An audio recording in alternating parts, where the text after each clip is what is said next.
super sport, wet paint, big feet. I pull up and kill shit, 6 feet.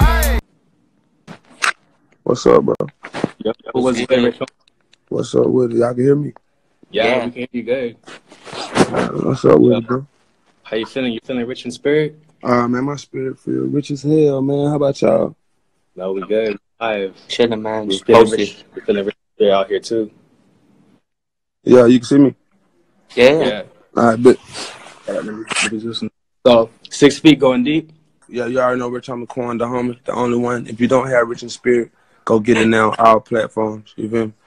Yeah, we're here to talk about the new album. So, how you feeling rich in spirit today? Like, what does that mean to you? Rich in Spirit, it just means like more like my confidence, my inner me. You know what I'm saying? Just like, you know what I mean? It's a feeling. It's a feeling. Like, it's a feeling. I just want to feel good all around, you know what I mean? Can't nobody tell me nothing bad about myself that I don't already know. And I just want to rub off on you in a chain reaction. You feel me? No, yeah, of course. We saw that you were in Miami recently. Yeah. From that video changed. Like, what made you want to do it out here in Miami? When I shot it, just really like, when I said the line about the bitch came, I felt like that the setting should have been in Miami when I said that line. Like, so when I said that line, it was like when I was in the booth. That's like where I put myself on Biscayne and the Rolls Royce, bro, and the film, just, you know what I'm saying, experience of life from a different view. You know, yeah. That's why I want to shoot it in Miami. Just because of the setting and the stuff I was saying on the song. You come to Miami a lot? You like here in Miami? Oh, hell yeah, I love Miami, bro. How you don't like Miami? You know what I'm saying? The weather's nice. You know what I'm saying? It's a different culture. It's a different atmosphere post Atlanta. You know what I'm saying? Yeah. It's like very multicultural. It's like a lot of people from all over the world. Then it's a tourist spot too, so like it just be dope as hell. You feel me? Yeah. Mm-hmm. How do you feel like are you very knowledgeable about the Miami music scene, or like how is it different from like the Atlanta music scene? Oh, like for one, like Atlanta music scene is different. Like I don't think no music scene like Atlanta music scene right now. I'm just like the way the Atlanta artists help each other and stuff like that of that nature. The way we put, you know what I mean, we're gonna help, you know, put each other on. But it's like it's a studio. Like you go to a studio in Atlanta, you're bound to run into somebody who's on, and they're going to want to work. You know what I mean? So I just say Atlanta, like, we just very openly with working. You know what I'm saying? Yeah, because out here in Miami, everyone has the same complaint that, like, it's not like Atlanta where everyone wants to help each other. In Miami, everyone wants to just, you know, like, not really put anyone else on. They just want to care about themselves. Yeah, like Atlanta, like, I don't know. Atlanta just like, it's like more the hub. Like, you don't just see everybody want to put everybody on, but I just say we want to work with each other, other artists more, opposed to just working, you know what I mean, alone. Just with us, who want to work with other artists. You see, most of the time it's like other people want to work, but then here, if you come down here, a lot of people like to, hey, you're trying to do something that everybody else is doing. You get me? So it's like very hard, super hard to try to like get people on the same page as us and try to, I don't know. It's very hard. I can feel you though. You still see that in Atlanta too though, but it's just like once you just, you know what I mean? Once you got enough, I wouldn't say clout, but once your name got enough where you can help another artist. We all about helping, you know what I mean, helping another artist get to the next plateau. That's what it's for. Yeah. What do artists need to do initially to get to that point? Like, if they were just helping themselves, like, what do you think is the most important factor that goes into it? I would just say, just get around the team that believe in you more than you believe in yourself. Because, like, I have my days where, like, I don't want to do this shit. You know what I'm saying? But that's when my team comes to attack it. You feel me? You know, you're going to have your days. You got to get around people who believe in you more than you believe in yourself. Work on your craft every day, 110%. Like I said, it's going to pay off. You know what I mean? Everybody not no rapper, though. You got to just find something you good at. You feel me? Yeah. You know what I mean? Straight up. Just work at your craft and stay at that shit. That's what I would do. Well, that's what I did. Because our audience is mostly, like, young rappers and young artists coming up right now. So they're like, lost and confused on what they should do to, you know, get to that level. I would just say, then, don't let nothing deteriorate your mind. You feel me? For one, like, social media have you thinking, like, you're not doing something right. You feel me? But it could just, you know what I mean, be the people you follow. You know what I mean? I don't want to follow nobody, but the people who want to motivate me, to motivate me to get up off my ass. And you got to be willing to help yourself too, though. You feel me? We can practice good all we want, but if we don't, you know what I'm saying? We can preach good all we want, but if we don't start practicing, what's the point of preaching? Exactly. It's good that not a lot of people like try to say that to people. Not a lot of people understand that you got to like work. Not a lot of people understand what you're trying to say because they're not willing to put in the work. Yeah. You said you wanted to tell your story. What exactly is your story that you wanted to tell? It's just like just getting more back in depth with my fans. Like my story, just like the stuff, the way I growed up. That's the things I was around, the things I'm really going through, like in my everyday life, like right now. A lot of the stuff is like the regular everyday things other rappers don't talk about. I just want to talk about. You feel me? Shout out Running G Beats. So, when it came to the beats of your album, like what? How did you choose them? Like, what made you? Well, to be honest, opposed to me working in emails, how I usually work, I had every producer pull up on me, and I was able to go through their beats and just pick out what usually, well, pick out what basically I could feel for what mood I was in, and just set the tone by me just going through their track list. So opposed to them sending me 100 beats, I was just able to go pick the ones I wanted. You know what I mean? And I worked with every producer hands on, so it was no email. Everything was hands on work. What was like the feel that you were looking for? It wasn't a feel. It was just like I know I wanted beats where I could tell a story on, like pianos and shit like that. You know what I mean? Less percussion, more like I say, bells and pianos and stuff like that. 808s, of course, too. But I just wanted the music to be like melody where I could put a melody on the shit. And I just, like I say, I just want to be me on. I wanted instrumentals where I could just be myself. I didn't want the music to sound forced. No, yeah, of course. What about how your music now? How is it different from the old Quan, the old Rich Homie Quan? I would just say like the old Rich Homie Quan. I wasn't as knowledgeable as I am now, and like then like now it's more of a moral type of music opposed to a turn up. You know what I mean? Like that was like I said, this was my debut album, so I wanted more storytelling music for my debut album.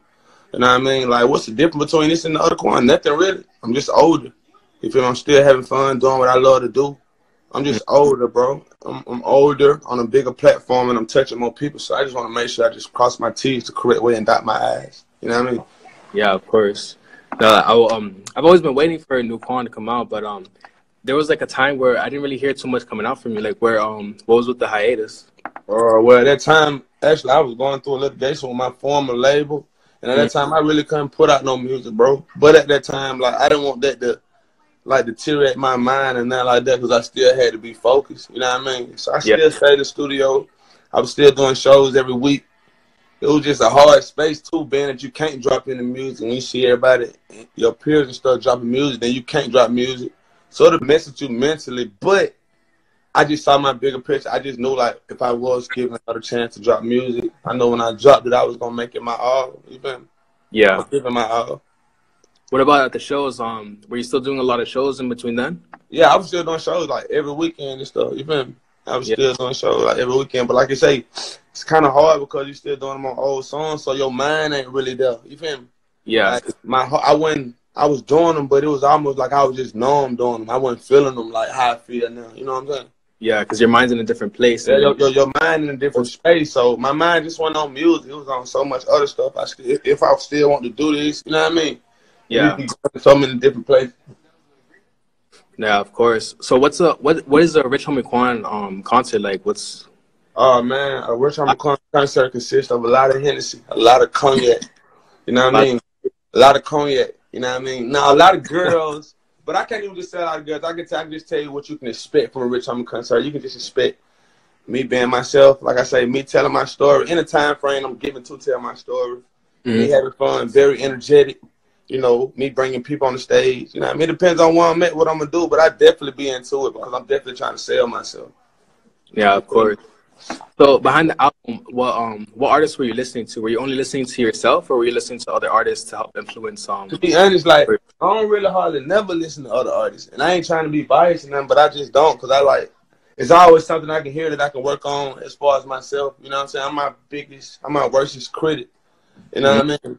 So that being said, like I'm always just trying to better myself and hear how I can make changes and stuff like that. Like I don't really listen to a lot of artists, bro. If I do it, it'd be like old artists I've been listening to. You know what I'm saying? Like I think in my process I listen to T.I. I'm serious, some shit like that. Like Fabulous first album and stuff like that. Tupac first album. I was trying to get in album mode. So I didn't listen to no artists like to get motivated or nothing like that. I just listen to myself to get motivated. Yeah, of course. Because it's listening too much and like dilutes what man. Like, get out there. I already know the damn dog. What kind of dog is that? So French bulldog. So I wanted to ask about the music video for Change. It looked like you had a lot of fun shooting that. Oh yeah, it was fun, bro. Like You're on I the think jet. like the most fun part would have been like the part where you see me jump off the boat into the water. You feel me? Like that shit was scary as fuck. And I say that because like I'm not a great swimmer. And prior to that, hold on, put her up, bro. Hold on. I'm not a great swimmer. So like prior to that, if you look, I got on like what's the thing you get on before you get in the water? The life vest. Like if you notice, I got the life vest on. When I jump in the water, I don't jump in the water with the life vest on. So when I jump in the water, I'm like, man, what the fuck? I done left the life vest. So that was just like that was different. So when I jumped in the water, it was so deep. I had never jumped in the ocean a day in my life. You feel me? I'm scared about like when I go on boats. I'm always scared of like just like even go in and when everyone else is. Because I don't know. Yeah, like, one time I so stepped like out. that whole, I don't know, like bro, it was different. But I like the Miami scene, like from the helicopter. I like the jet skis and stuff like that. That was my first time getting on a jet ski. Cause I don't really fool with the water. You know what I'm saying? Oh, yeah. I don't sound like I water phobia or nothing like that, but I don't really too much in particular fool with the water. So it was different and it was fun. I was all about just trying new things that's gonna enlighten the video and just show me having fun. You know what I'm saying? Yeah. What do you usually do for fun that's outside of the water? What I usually do for outside of fun? I like to read. A fun fact about Quan, I like to read. You know what I'm saying? What are you reading? If I'm not like, huh? What are you reading right now? James Patterson. I don't know the name of the book because a lot of his are all the same. They just be like detective books. You feel me? So I just love to read James Patterson. I don't matter what it is on James Patterson. I'm just a fan of James Patterson. So whatever he writes, I got like 3 books downstairs. Mark, the director, gave me like my video director. So everybody know I'm a big fan of James Patterson. So in a little time, I just find myself reading. So I just like that's a new hobby for me, reading. Don't worry, we have just a couple more questions. So. All right. Hey, salute, straight up.